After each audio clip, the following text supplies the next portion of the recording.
Hello everyone, welcome back to my YouTube channel. और दोस्तों, आज हम बात करने वाले हैं। काफ़ी सारे कमेंट्स मुझे आ रहे थे, लास्ट वीडियो पर भी बहुत सारे कमेंट में आ रहे थे और व्हाट्सएप पे डीएम भी बहुत सारे लोग कर रहे हैं कि सेक्टर 16-17 जहाँ पर ये आरपीएस 07 के प्लॉट यहाँ पर निकले हुए हैं।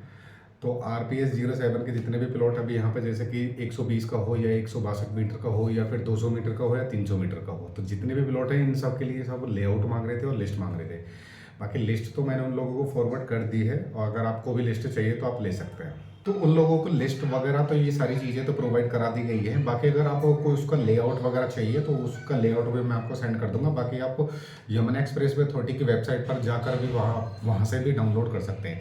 लेकिन बहुत सारे लोग ये कह रहे थे कि भाई ये लोकेशन कैसी है, किस टाइप की लोकेशन रहने वाली है और क्या इसमें डेवलपमेंट है अभी। तो मैं आपको बता देता हूँ, सेक्टर 17 के अंदर तो थोड़ा बहुत आपको डेवलपमेंट मिल जाएगा, लेकिन सेक्टर 16 जो है वो बिल्कुल एकदम फ्रेश है टोटली। अभी वहाँ पर एग्रीकल्चर की लैंड बिल्कुल खाली पड़ी हुई है जो किसानों की है और अभी तक वहाँ पर खेती हो रही है। तो इसी कोई ज़्यादा उसमें कोई भी डेवलपमेंट आपको दिखेगा ही नहीं।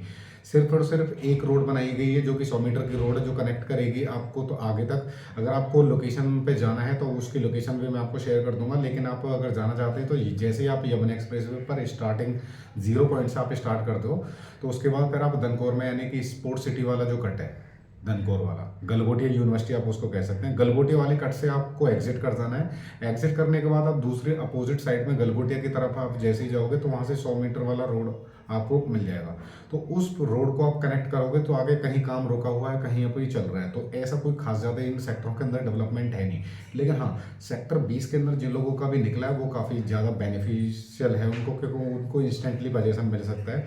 लेकिन कहीं ना कहीं सेक्टर 16 और 17 के अंदर अभी उसमें काफ़ी ज़्यादा टाइम लगेगा। कोई भी रोड वगैरह, ये सीवर वगैरह, इससे कोई काम अथॉरिटी ने अभी नहीं किया है। सेक्टर 16 तो आप मान के चलो बिल्कुल फ्रेश ही सेक्टर है। इसमें ये जो नए सेक्टर GE और ये जितने भी बनाए ये टोटली बिल्कुल नए सेक्टर हैं। इसमें कोई भी डेवलपमेंट अभी आपको मौके पर नहीं देखने वाला है। बाकी लेआउट की बात ऐसी है कि लेआउट आप यमुना एक्सप्रेस वे अथॉरिटी की वेबसाइट से भी डाउनलोड कर सकते हो। अदरवाइज अभी लेटेस्ट लेआउट हमारे पास आने वाला है तो मैं भी आपको व्हाट्सएप पे आप मुझे डीएम कर सकते हैं, उसके लिए वो आपको व्हाट्सएप पे भी मिल जाएगा। सो दोस्तों, अभी यहाँ पर क्या ग्रोथ है, किस तरीके की ग्रोथ रहने वाली है, बहुत सारे लोग ये भी क्वेश्चन कर रहे थे मुझे कि भाई हम अगर अभी रिसेंटली इसको निकालना चाहिए तो निकल जाएगा या नहीं निकलेगा। तो मैं आपको बता देता हूँ, ये सिर्फ और सिर्फ अभी एग्रीमेंट के बेस पे ही आप सेल करते हो, ऐसे जैसे पहले किसान कोटा GPA पे होता था तो उसी तरीके से। अब सामने वाली जो पार्टी है वो ज़्यादातर अभी आज की डेट में मार्केट सिचुएशन के हिसाब से किसी पर भी बिलीव नहीं है आज की डेट में एग्रीमेंट पे, ना ही चाहे वो किसान का हो या फिर ऐसे अथॉरिटी वाले प्लॉट हों। तो आपको कम से कम मिनिमम 1 साल का इंतजार आपको इसको करना पड़ेगा। जब भी आपके नाम पे जैसे इसकी रजिस्ट्री वगैरह हो जाएगी और मौके पर डिमार्केशन वगैरह ये सारी चीज़ करके अथॉरिटी आपको दे देगी, तब आप इसको इजीली सेल कर पाओगे। बाकी इसमें बहुत सारे लोग कह रहे थे कि भाई अभी हमें क्या एप्रिसिएशन इसमें मिल सकता है। तो जिन लोगों ने भी सपोज करो अभी ये 50 लाख के आसपास में खर्च किया था, ऑलमोस्ट उसको कम से कम 70-80 लाख रुपए की रेंज में अभी भी उनको एग्रीमेंट के बेस पे भी मिल सकता है। तो इतनी वैल्यू है। लेकिन सेक्टर 16 के अंदर की बात करूँ तो सेक्टर 16 के अंदर अभी कोई इसलिए नहीं खरीदेगा क्योंकि इसमें कोई भी ना तो कोई रोड बना हुआ है, ना ही कोई मौके पे डेवलपमेंट है किसी भी टाइप का। तो इसी वजह से कहीं ना कहीं ज़्यादातर जो हाईलाइट है वो सेक्टर 18 और 20 ही है।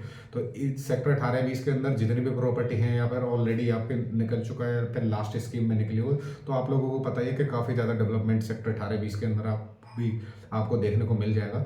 जो कि और दूसरी चीज़ क्या है कि सेक्टर 16-17 वो यमुना एक्सप्रेस से काफ़ी ज़्यादा अंदर जाके हैं, तो इतनी कोई खास ज़्यादा लोकेशन भी नहीं। वो एक लॉन्ग टाइम इन्वेस्टमेंट हो गई आपकी कि भाई अगर आपको लकीली निकल गया आपका प्लॉट, अगर आप उसमें रीसेल के लिए जाओगे तो कोई फ़ायदा नहीं है।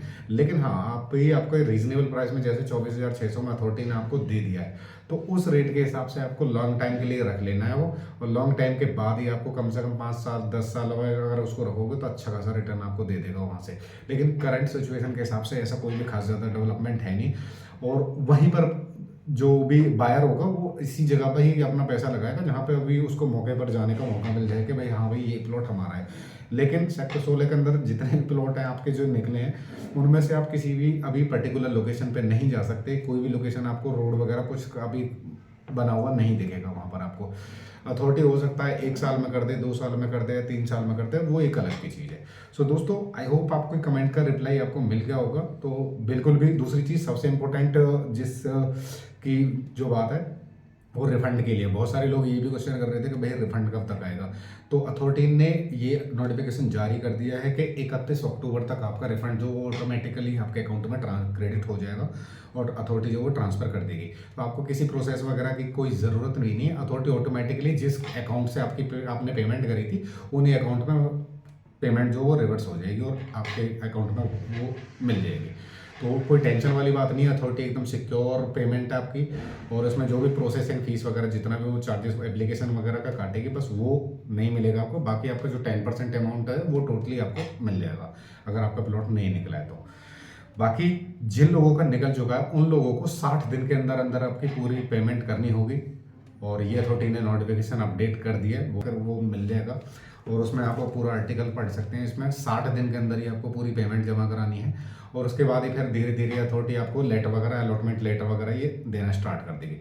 आई थिंक 25 तारीख से ही आपको अलॉटमेंट लेटर वगैरह जिन लोगों के निकल चुके हैं उन लोगों को मिलना स्टार्ट हो जाएगा, और 2 महीने का समय मिलेगा कि आपको पेमेंट जमा करानी है। पेमेंट जमा होते ही फिर आपको धीरे धीरे उस उधर डेवलपमेंट अथॉरिटी जो स्टार्ट कर देगी, जैसे रोड है, सीवर लाइन है, इलेक्ट्रिसिटी का कनेक्शन है, ये सारी चीज़ों का काम धीरे धीरे करेगी। इसमें क्या है कि अभी ये स्कीम आने से पहले किसानों के साथ अथॉरिटी ने पहले ही अपना जो सीन है वो सॉर्ट आउट कर लिया। एग्रीकल्चर जो भी लैंड वहाँ पे एक्विजिशन हुआ था तो उसका सॉर्ट आउट पहले ही कर लिया था अथॉरिटी ने, इसी वजह से ये स्कीम आई थी। लेकिन अब इसमें टाइम तो लगेगा ही। अब वो 1 साल लगे, 2 साल लगे या 3 साल लगे, तो वो एक अलग की चीज़ है, अथॉरिटी के ऊपर डिपेंड करता है।